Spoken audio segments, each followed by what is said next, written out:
Welcome to EQBloom. Today we're diving into one of the most overlooked responses to trauma, the freeze response. Most of us are familiar with fight or flight, the body's natural reaction to danger. These responses are active, they prepare us to attack or escape. But there's a third, quieter reaction that doesn't involve movement at all. It's called freeze, and it's just as biologically wired into our nervous system.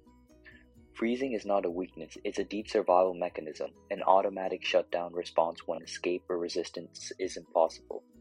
Animals in the wild do it, humans do it, especially in situations of trauma, powerlessness, or chronic threat.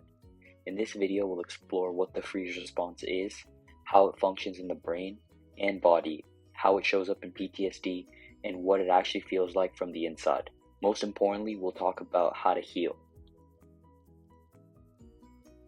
To understand freeze, we have to understand the evolution of the nervous system. When your brain detects a threat, the amygdala activates. It's your internal alarm system. If you can escape or fight back, the sympathetic nervous system triggers the fight or flight response. Your heart rate rises, blood pumps to your muscles, and you're ready for action. But when your brain decides escape is impossible, like during restraint, entrapment, or prolonged threat, the body takes a different path. This path is governed by the dorsal vagal branch of the parasympathetic nervous system, which is part of the vagus nerve. Instead of speeding things up, this system slows everything down. Heart rate drops, blood pressure lowers, muscles go limp, you become still. From an evolutionary perspective, this makes sense. Think of an animal playing dead. It's not surrendering, it's trying to survive. The predator may lose interest. In humans, the same response can activate, especially in children, victims of assault, or anyone experiencing inescapable stress. The body shuts down to preserve life, but when the threat ends, the nervous system doesn't always bounce back easily. Freeze is not just physical, it's deeply experiential. It can feel like the body and mind are suddenly disconnected. People in the freeze state often describe themselves as feeling numb, foggy, detached, or paralyzed. Their heart may beat slower, breathing becomes shallow or irregular, time might feel slowed or frozen altogether. You might feel helpless, even in situations that don't seem threatening from the outside. This can be misinterpreted by others as laziness, apathy, or even depression, but it's actually a trauma-based protective response.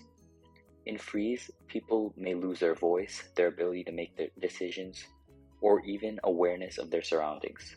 It's not a choice, it's a neurobiological override designed to protect you from being overwhelmed.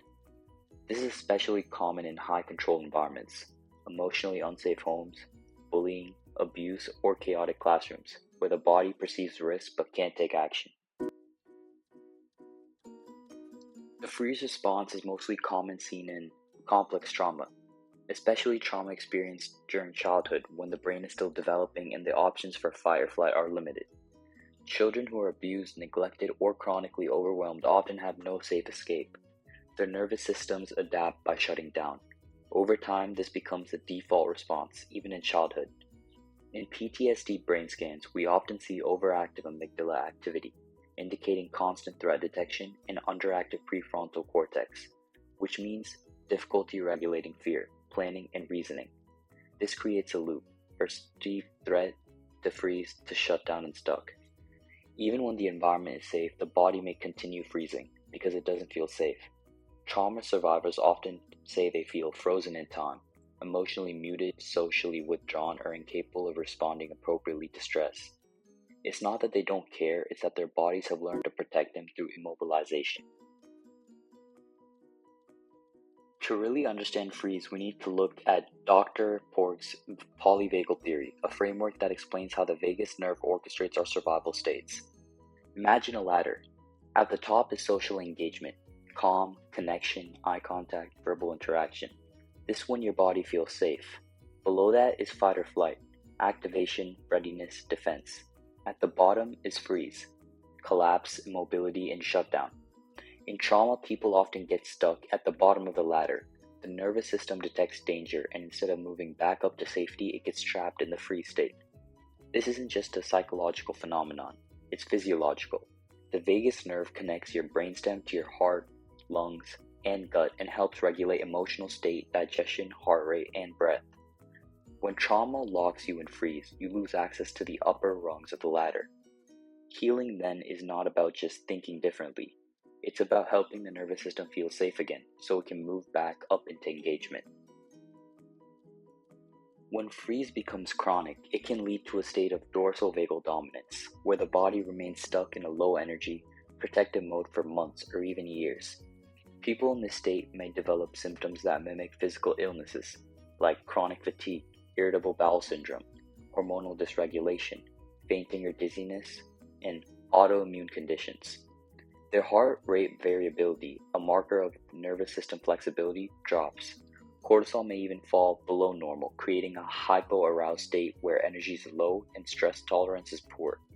This is why freeze is often misdiagnosed as depression, fibromyalgia, or even laziness.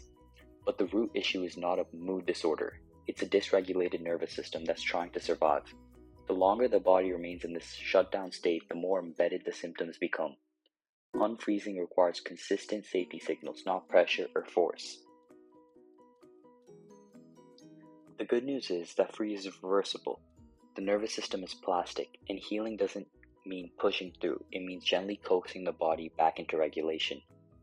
The goal is to move up the ladder, from freeze to fight/flight to social engagement. Not with willpower, but with safety cues. Helpful practices include breathwork, slow diaphragmatic breathing that activates the parasympathetic nervous system, somatic therapy like somatic experiencing, safe touch like massage, weighted blankets, or gentle self-contact, co-regulation, being with others who are emotionally safe and calm, creative expression, art, journaling, dance, music, even small amounts of grounding, feeling your feet, naming 5 things you can see help bring the body back online. Remember, recovery from freeze is not linear. It's about slowly teaching your body that the world is safe enough to move again, speak again, feel again. Because understanding your nervous system is a first step to reclaiming your power.